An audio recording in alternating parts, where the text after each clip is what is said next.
Esaú diz assim, pode ficar com a bênção, eu só quero guisado, eu só quero comer, eu só quero saciar minha fome.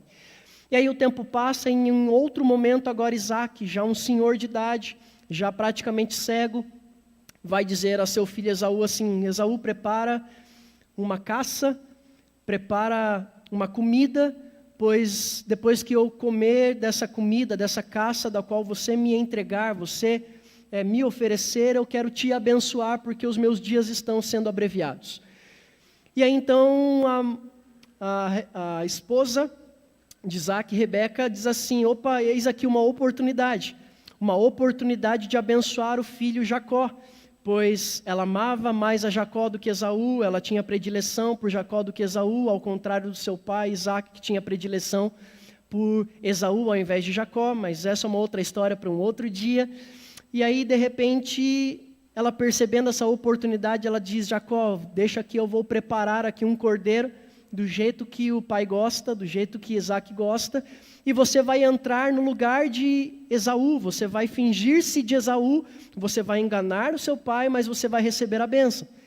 E para ser bem sucinto, isso acontece, pois, como eu já disse, Isaac estava praticamente cego, e quando Isaac, sem saber que era Jacó, imaginando que fosse Esaú, o abençoa, vai dizer que passado algum tempo, Esaú chega com a caça e diz assim, meu pai, está aqui a caça, agora come e me abençoe. E aí então Isaac cai em si dizendo assim, o seu irmão me enganou. O seu irmão veio na sua frente e recebeu a bênção no seu lugar. E aí a ficha cai para Esaú, e no meio de todo esse contexto e essa turbulência familiar, vai dizer que Esaú, a sua ira se acende de tal forma que a sua mãe, Rebeca, vai dizer para Jacó, Jacó foge, porque o seu irmão Esaú quer te matar. O seu irmão Esaú quer acabar com a sua história, com a sua vida, pelo que você fez. E aí Jacó vai fugir da sua casa, vai fugir da sua terra e vai para a casa do seu tio Labão. Vai para Harã, onde morava ali, habitava o seu tio. E então aqui nós entramos nesse contexto que nós acabamos de ler, onde Jacó está saindo de um lugar e ele está indo em direção a Harã, ele está indo em direção à casa do seu tio Labão. Mas no meio do deserto vai dizer que Jacó se deita em uma pedra. E ao deitar e dormir em cima de uma pedra, ele vai ter um sonho. E nesse sonho havia uma escada. E quando ele está vendo essa escada, anjos estão subindo e descendo por meio dessa escada, que vai da terra até o céu, do céu à terra.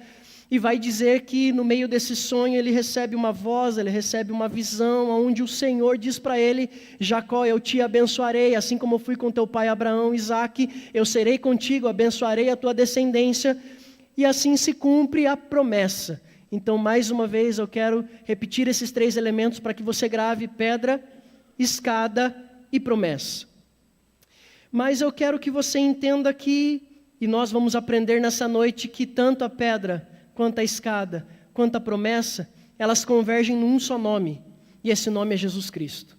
Eu vou repetir, tanto a pedra, quanto a escada, quanto a promessa, todas elas convergem num único objetivo, numa única pessoa. Hoje nós entendemos que isso tudo era uma tipificação de alguém, e esse alguém se chama Jesus Cristo. Então eu quero que a gente comece adentrando um pouquinho mais sobre a história, e a gente já vai chegar nesses 3 elementos. O primeiro deles é que esse Jacó, filho de Rebeca, irmão de Esaú, filho de Isaac, ele tinha uma história, porque todo personagem bíblico ele tem a sua história. E é legal da Bíblia, o mais extraordinário da Bíblia é que a Bíblia nunca escondeu a história de nenhum dos seus personagens. Mesmo os heróis, mesmo os que acertaram, assim como também aqueles que erraram. A história de Jacó, ela poderia ser uma história que fosse resumida, ou que fosse modificada, ou que fosse deixada. Vamos contar apenas a parte em que a vida dele é transformada, a partir do Peniel, a partir de Betel, a partir da transformação de Jacó. Não. A história conta tintim por tintim. A história conta desde o menino que nasceu querendo e desejando o lugar do irmão. A história vai contar todo o engano que ele vai causar e todo o problema que ele vai causar dentro da sua família. Por que eu estou dizendo tudo isso? Porque talvez pessoas tenham entrado aqui hoje sorrindo e dizendo assim, a minha história é ótima, a minha história é linda, eu tenho uma família que sempre me apoiou, eu tenho uma base familiar extraordinária, eu sei que Deus tem coisas e planos perfeitos e maravilhosos para mim, porque eu venho de uma família que me construiu muito bem, uma família que me edificou muito bem, uma família de fé, uma família que está firme no Senhor. Mas talvez tenham pessoas que entraram aqui hoje dizendo assim, acho que Deus não quer nada comigo, porque a minha vida é uma tristeza, porque a minha história é terrível. Porque eu vim de uma família onde meu pai nunca serviu ao Senhor, meu pai teve esse ou aquele problema, minha mãe teve isso ou aquilo, eu sou de uma família completamente desregulada, eu sou de uma realidade familiar totalmente deturpada dos princípios bíblicos, então eu acho que o Senhor não me reconhece, o Senhor não me conhece, o Senhor não me ama, mas eu estou aqui para te dizer que Deus conhece a sua história. Eu estou aqui nessa noite para te dizer que o Senhor não te joga fora, mas o Senhor tem uma história nova para mim e para você. Não importa como você chegou aqui, não importa qual foi a tua história até aqui, o importante é que se você deixar Jesus Cristo entrar na tua vida, a tua história muda de hoje para todo sempre. E então, vai começar dizendo que Jacó, no verso 10, Jacó partiu de Berseba rumo a Harã. Todos nós estamos caminhando em direção a algum lugar. Quem tem aqui uma caminhada, quem está caminhando em direção a algum lugar? Quem tem aí projetos, sonhos, planos, desejos? Irmão, todos nós estamos numa caminhada. Todos nós temos desejos, ambições, e aqui eu não estou falando apenas e também ambições ali pessoais, financeiras, de cunho material. Quem sabe nós tenhamos ambições também de salvação da nossa família, da nossa casa, de sermos usados pelo Senhor, de sermos chamados de acordo com o propósito de Deus, de termos uma missão, um propósito muito bem estabelecido por Deus em nossa história. Então, todos nós estamos numa caminhada. Mas nem sempre nós estaremos acompanhados. Às vezes nós estaremos, em alguns momentos dessa caminhada, parecendo que estamos só nós e Deus. Quem já se sentiu, vamos lá, deixa eu fazer essa pesquisa rápida aqui. Quem já se sentiu em algum momento, não estou falando toda uma história, mas quem já se sentiu em algum momento que parecia que estava só você e Deus? Só você e Deus. Você estava num dilema, numa situação, num problema onde você não procurou ninguém, ou até você procurou, mas todo mundo sumiu. E foi aquele momento que você se viu e falou assim, só está eu e Deus. A história de Jacó é assim. Nesse momento onde ele está andando em caminho de Harã e no meio do deserto, quem que está com Jacó? Ninguém, é só ele e Deus. O irmão não está com ele, o pai não está com ele, a mãe não está com ele. Quem que está com ele? Deus, porque Deus nunca abandona ninguém. Eu vou dizer de novo, pessoas podem ter me abandonado, te abandonado em algum momento da vida, mas Deus nunca te abandonou e nunca vai te abandonar. Sabe o que é importante, interessante para nós aprendermos hoje? Quando Deus for tudo que nós temos, perceberemos que Ele é tudo o que precisamos. Eu vou dizer de novo, em alguns momentos é necessário que a gente só tenha Ele para que a gente perceba que quando Ele é tudo que nós temos, Ele é tudo o que precisamos. Às vezes a gente acha que a gente precisa tanto de tanta gente, e eu não estou dizendo, é importante ter um cônjuge, é importante ter uma família, é importante ter amigos, é importante. Mas, acima de tudo, nós precisamos ter Ele. Acima de tudo, nós precisamos ter o Deus Todo-Poderoso. Deus Todo-Poderoso está conosco, estará conosco até a consumação dos séculos. E então, no meio do deserto, vai dizer que Jacó, ele dorme e ele sonha. E agora nós iniciamos esses três elementos. E falando sobre o nome que esses três elementos têm, a pedra, a escada e a promessa. E o primeiro deles vai dizer que ele deita sobre uma pedra e dorme. E eu quero que você repita assim comigo, a pedra é Jesus Cristo. Diga mais uma vez, a pedra é Jesus Cristo. Irmão, eu não estou falando daquela pedra especificamente, ali era uma tipificação. O que é tipificação, pastor? Ali era um tipo de Cristo, era uma personificação, era um exemplo. Era como se ali Jesus estivesse representado por aquela pedra. Quem me entendeu, diga amém. Então aquela rocha pela qual Jacó se deitou e dormiu e teve o sonho, essa pedra, essa rocha representa ou tipifica Jesus Cristo para nós. Então, hoje em dia, essa rocha, e nós carregamos ela, e nós nos deitamos nela, e nós dormimos nela, e nós acordamos nela, e nós sonhamos nela, e nós descansamos nela, e nós nos abrigamos nela, e essa rocha se chama Jesus Cristo. O verso 11 vai dizer isso: chegando a um determinado lugar, parou para dormir, quando o sol se havia posto. Tomando uma das pedras dali, usou-a como travesseiro e dormiu. Amado, tudo na Bíblia é para nosso ensino, portanto, cada objeto, cada vírgula, cada palavra, cada circunstância e cada detalhe, ele tem o seu significado, a sua simbologia, a sua razão. Então, ali, naquela pedra, como eu já disse, estava tipificado, exemplificado Jesus Cristo. Vamos lá para alguns textos que deixam isso claro. Primeiro, 1 Pedro, primeira carta de Pedro, capítulo 2, versos 3 ao 6. 1 Pedro, já está aí. 1 Pedro, capítulo 2, versos 3 ao 6 diz assim: se é que já provaste que o Senhor é bom, verso 4. Achegando-vos a Ele a pedra rejeitada pela humanidade, mas eleita e preciosa para Deus, verso 5. Vós também, como pedras, sois edificados como casa espiritual, com o propósito de serdes sacerdócio santo, oferecendo sacrifícios espirituais aceitáveis a Deus por meio de Jesus Cristo. Verso 6. Porquanto assim está registrado na Escritura: eis que ponho em Sião uma pedra angular, escolhida e preciosa, e aquele que nela deposita a sua confiança jamais será envergonhado. Diga assim: Jesus é a pedra. Diga mais uma vez e bem forte: Jesus é a pedra. Irmão, a pergunta crucial: quem é que dorme com a cabeça numa pedra? Alguém que está muito cansado. Quem é que consegue dormir deitado com uma cabeça numa rocha, numa pedra? Irmão, às vezes a gente deitado num travesseiro feito pela NASA, a gente não consegue dormir. Que a gente está tão preocupado, tão ansioso, tão... E esse homem chamado Jacó, ele vai deitar em cima de uma pedra e vai dormir. Sabe por que ele dormiu em cima de uma pedra? Como eu já disse, possivelmente porque ele estava extremamente cansado. Um homem que caminhou talvez quilômetros no meio do deserto. Quando ele deita numa rocha, a rocha serve de travesseiro. Assim também, amado, eu e você precisamos entender que Jesus é o nosso descanso. Em Mateus capítulo 11, verso 28, vai dizer: vinde a mim, todos vós, que estáis cansados, sobrecarregados, porque eu, Senhor Jesus, eu sou o alívio das vossas almas. Às vezes a gente está procurando descanso em tanta coisa, a gente está procurando descanso em férias, em praia, em viagem, e tudo isso é lícito, tudo isso é bênção, irmão, tudo isso é para a glória de Deus. Às vezes a gente está procurando nosso descanso na segurança do dinheiro, na segurança de um valor que a gente diga assim: agora eu tenho o suficiente para ficar tranquilo. A nossa tranquilidade não está no dinheiro, porque o dinheiro vai, o dinheiro vem, o dinheiro passa. Mas a nossa tranquilidade, o nosso descanso está no Senhor Jesus. Ele é o alívio para os nossos desertos da vida. E é com a cabeça na rocha, ou sobre a rocha, que ele tem uma visão e um sonho. Ele tem uma visão e uma esperança.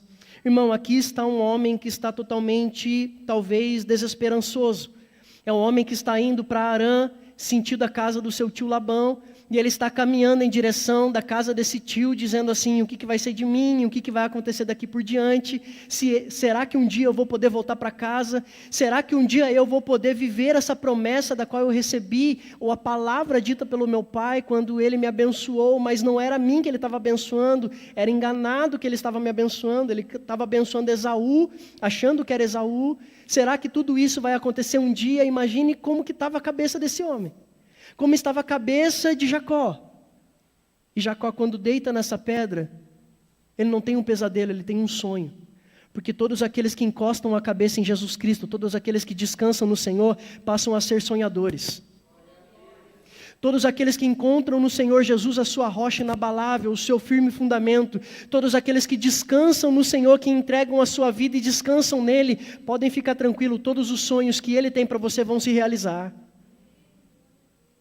E é por isso que sem Jesus não há perspectiva, irmão. É por isso que sem Jesus as pessoas correm atrás como barata tonta. Já viu uma barata que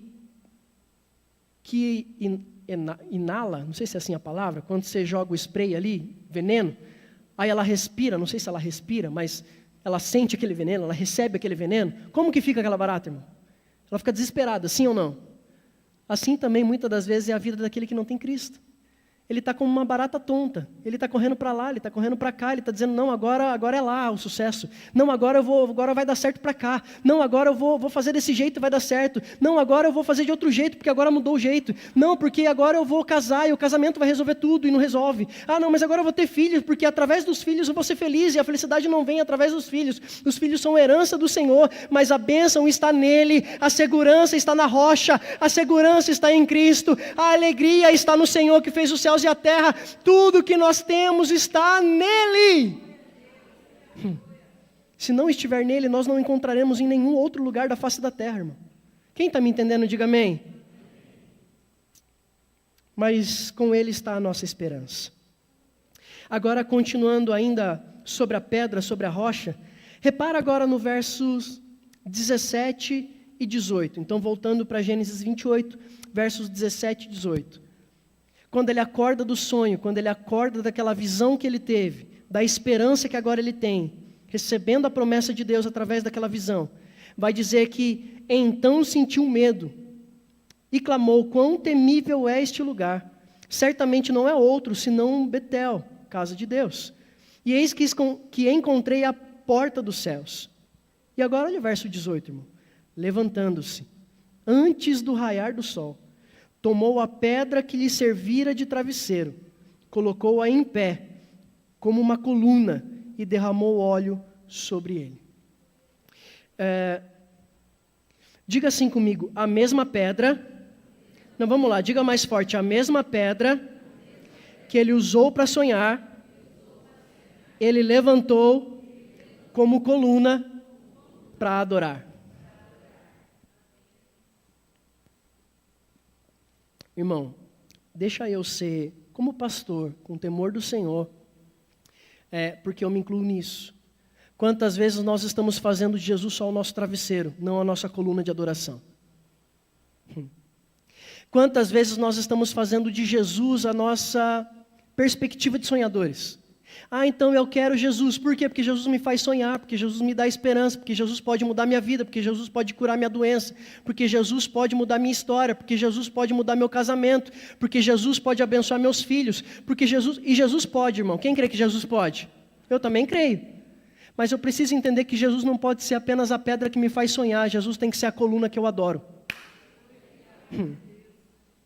Jesus, ele não quer ser apenas aquele que nos inspira a sonhar, que nos inspira a acreditar, que nos inspira a termos esperança. Ele quer ser a coluna que é a base e fundamento da nossa caminhada até o sonho se realizar. Ele quer se tornar parte da nossa caminhada todos os dias. Ele quer que a gente não apenas acorde como um sonhador, mas a gente acorde como um adorador.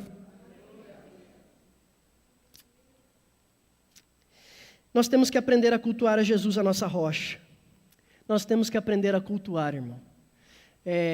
Eu vou mais uma vez aqui corrigir a cada um de nós. Nós precisamos entender cada dia mais o que é culto. Eu ainda ouço, e não é por mal. Hoje, inclusive, um irmão falou para mim, e eu entendo plenamente a expressão. Eu sei o que ele quis dizer. Mas, quantas vezes alguém chega para a gente e fala assim, que a gente tenha um bom culto, ou termina dizendo, nossa, que bênção de culto que foi hoje. E está tudo bem, a gente pode falar assim. Agora, pior é quando alguém chega para a gente e diz assim, nossa, não gostei muito do culto. O culto não foi tão bom. Eu não sei se eu gostei daquela palavra, eu não sei se eu gostei daquele louvor. Eu não sei se o pastor estava tão ungido. Coisas assim. Mas eu quero te lembrar de algo, amado. O culto não é para a gente, o culto é para Ele. Deixa eu te dar um exemplo que talvez facilite a compreensão do que é culto. Somos adultos, ok? Então, imagine agora que você, como um adulto, é convidado para uma festa de uma criança. não sendo o seu filho. Então você é amigo da família, e aí de repente te convidam para a festinha de uma criança de, vamos aí colocar 7, 8 anos de idade, 6 anos de idade. E essa criança, portanto, sendo uma criança, vai ter uma festa para criança. E aí você chega na festa, irmão, e na festa tem pula-pula, na festa tem cama elástica, na festa tem brinquedo, na festa tem salgadinho, na festa tem docinhos, na festa tem coisa que criança gosta. Mas aí imagine que você é uma pessoa fitness. Ô, irmão, se não é, põe a mão na cabeça e profetiza, em nome de Jesus me tornarei alguém comprometido com a minha saúde física. E aí, por essa razão, você participa, você vai na festa, você vai no aniversário, mas você, por todo o comportamento e decisão pessoal, você não come direito ou não come muito aqueles salgadinhos que são fritos, muita fritura. Você talvez tirou o açúcar, você não come os docinhos, mas você participou da festa, sim ou não? Tá. Aí você termina aquela festa e só no bastidor, ou talvez para alguém que você tenha confiança de que não vai contar isso para a família, você termina aquela festa dizendo assim, eu não sei se eu gostei da festa, porque não tinha nada do que eu gostava. Agora, a minha pergunta para você é, faz alguma diferença você ter gostado da festa ou não? Por quê? Porque o ator da festa não era você, era a criança. A razão daquela festa não era você, era a criança. Assim também é o culto, irmão. O centro do culto não somos nós, é Ele. Então, se a gente termina o culto dizendo eu não gostei, o problema é nosso, não mudou nada. O culto nunca foi para a gente, sempre foi para Ele. Ele é o dono da festa. Ele é o dono do culto.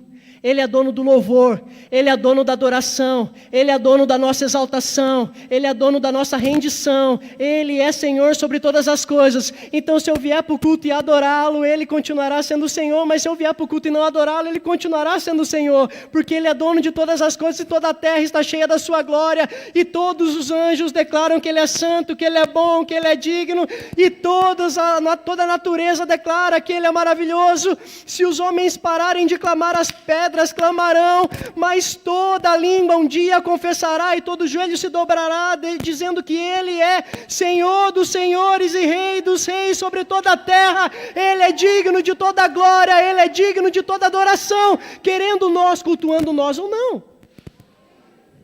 Então por isso que eu tenho que entrar pelas portas entendendo o culto não é meu, o culto não é para mim, não é o que eu gosto, não é do jeito que eu quero, é para Ele. Quem me entendeu, diga amém. Então é por isso que Jacó termina aquela visão dizendo, eu preciso cultuar.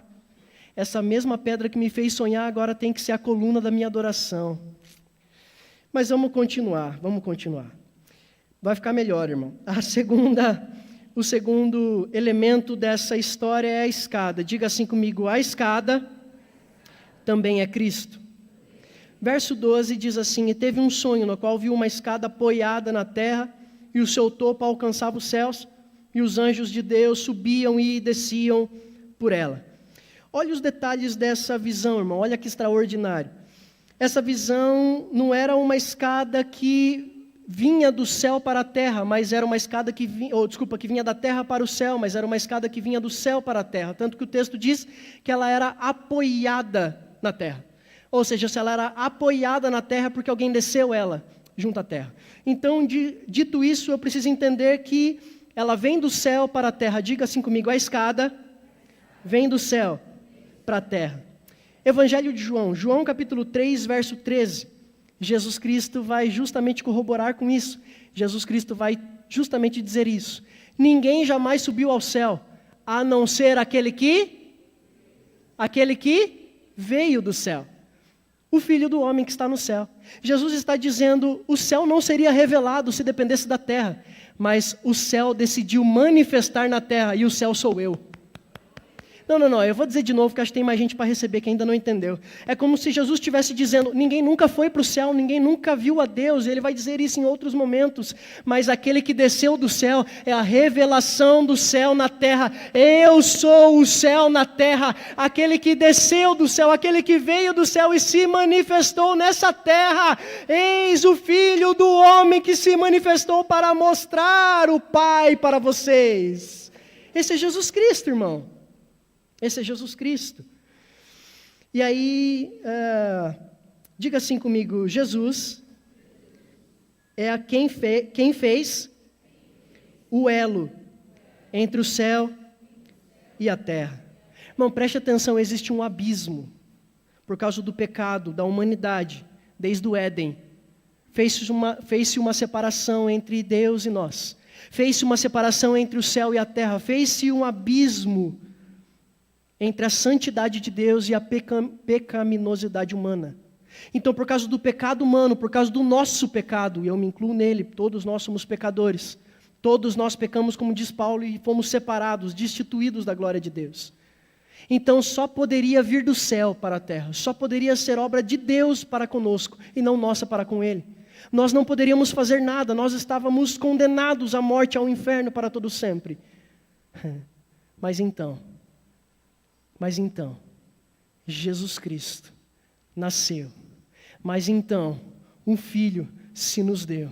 Mas então, aquele que era, que é e que há de vir, aquele que estava desde o princípio de toda a criação, aquele que estará até o fim, aquele que a morte não o deteve nem paralisou, aquele que tem poder e soberania, aquele que tem todo o poder e glória, esvaziou-se de si mesmo e veio em forma corpórea, em forma de ser humano, e morreu na cruz do Calvário por amor de cada um de nós. Ele nos ligou ao Pai novamente. Diga assim comigo: Jesus é a nossa religião. Irmão, a nossa religião não é o nosso dogma. Quando alguém perguntar, você é de qual religião? Eu sou da Quadrangular. Não, a Quadrangular é dogma, irmão, é placa. É a igreja da qual nós frequentamos e congregamos. Mas a nossa religião não se chama Igreja do Evangelho Quadrangular. A nossa religião se chama Jesus Cristo. A nossa religião se chama Jesus Cristo. Por que Jesus Cristo, pastor? Porque religião quer dizer religar. E o único que tem poder para nos religar não é uma placa, não é o dogma, não é 4 paredes, mas o único que nos liga ao céu é Jesus Cristo.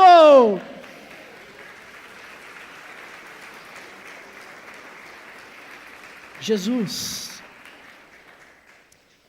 Mas aí, amados, olha que interessante. Coloca para mim João capítulo 1, verso 51. João capítulo 1, verso 51. Aqui Jesus Cristo vai falar algo que é extraordinário. João 1, 51. E disse-lhe Jesus: em verdade vos asseguro, que vereis os céus abertos e os anjos de Deus subindo e descendo sobre o Filho do homem. Aqui Jesus está falando com Natanael. Jesus conhece Natanael, ou na verdade Natanael conhece Jesus, porque Jesus já o sabia. E quando eles se encontram, Jesus tem a revelação de onde estava Natanael. Antes deles se verem, Natanael diz: tu és o Messias, ou tu és um profeta, tu és um grande homem de Deus. E aí, Jesus vai dizer assim: tu ficastes empolgado, Natanael? Estou trazendo a minha palavra, tá? Tu ficaste impressionado, Natanael, com o que eu te disse, que eu te revelei aonde tu estavas? Mas mais poderoso será, em verdade vos digo que um dia você verá os céus abertos e os anjos de Deus subindo e descendo sobre o Filho do Homem. Sabe o que Jesus está dizendo? Você ainda não entendeu, mas quando eu morrer na cruz, quando eu pagar o preço de cruz, quando eu pagar o preço de sangue, quando eu restaurar a humanidade, você vai perceber que aquilo que estava separado, aquilo que era um abismo, agora tem uma escada que liga o céu à terra, a terra ao céu, e essa escada tem nome, e esse nome é Jesus Cristo. Jesus está dizendo: você verá o Filho do Homem, você verá anjos de Deus subindo e descendo sobre o Filho do Homem. Através de mim, tudo será religado, restaurado. Diga assim: já não há mais. Diga assim: já não há mais separação entre nós e Deus. Diga assim: existe uma escada, e essa escada é Cristo.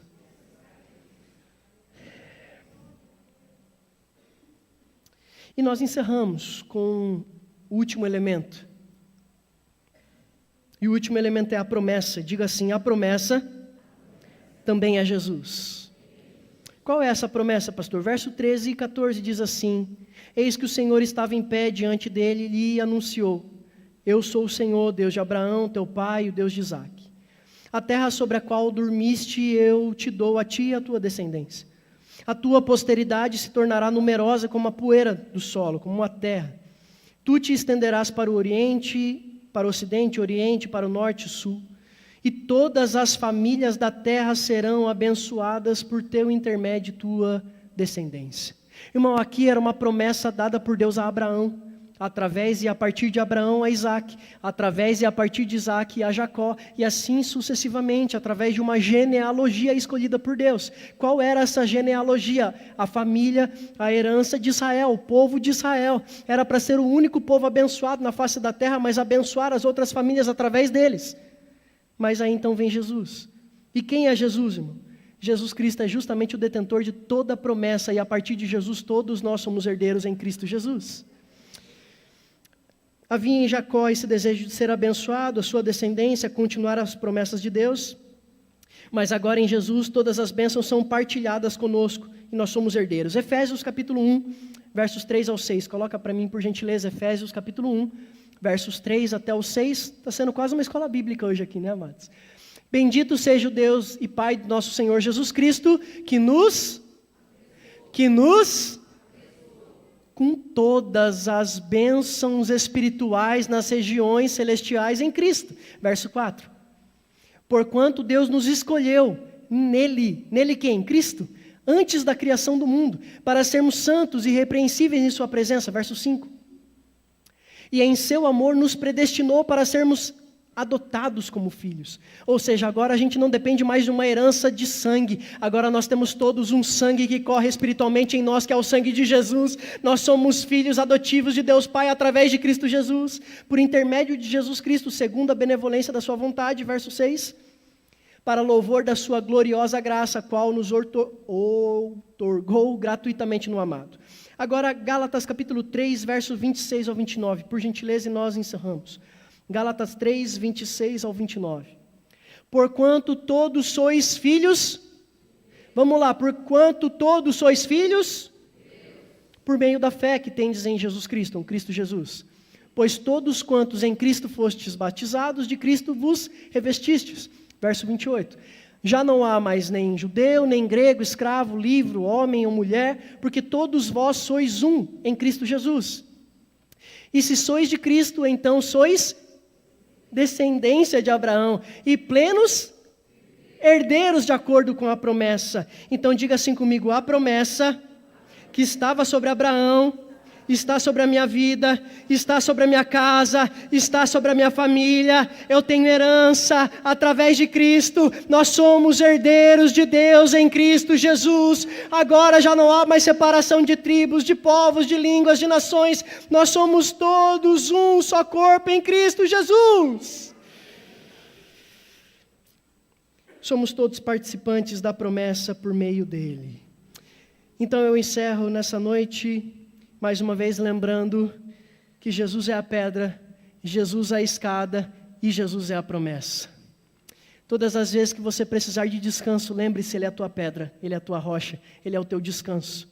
Todas as vezes que você tiver a necessidade de orar ao Senhor, mas por alguma razão, por causa do pecado, por causa de alguma falha, por causa de algum sentimento, porque o inimigo é acusador das nossas almas, ele vai tentar nos acusar o tempo todo, que você se lembre que existe uma escada entre nós e Deus, existe alguém que rasgou o véu entre nós e Deus. Lembre-se que antigamente, apenas uma vez por ano, apenas o sumo sacerdote entrava no Santo dos Santos, apenas ele, e uma vez por ano, poderia entrar naquele lugar para oferecer sacrifícios e falar com Deus Pai, falar com Deus. Mas a partir de Jesus Cristo, na cruz do Calvário, no seu último ato, ele diz assim, tetelestai, ou seja, está consumado. E quando ele diz está consumado, o véu se rasga de cima a baixo. É Deus dizendo, agora tem uma escada, agora tem uma escada, agora tem uma escada. Todo aquele que clamar em Cristo Jesus será ouvido, todo aquele que pedir em nome de Jesus será atendido. Existe uma escada, irmão. E por último, existe uma promessa. E essa promessa está em Cristo.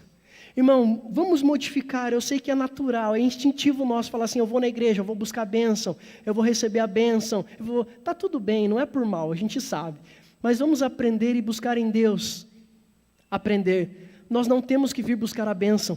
Nós já somos abençoados em Cristo Jesus. Nós já fomos abençoados em Cristo Jesus. Diga, eu já sou abençoado em Cristo Jesus.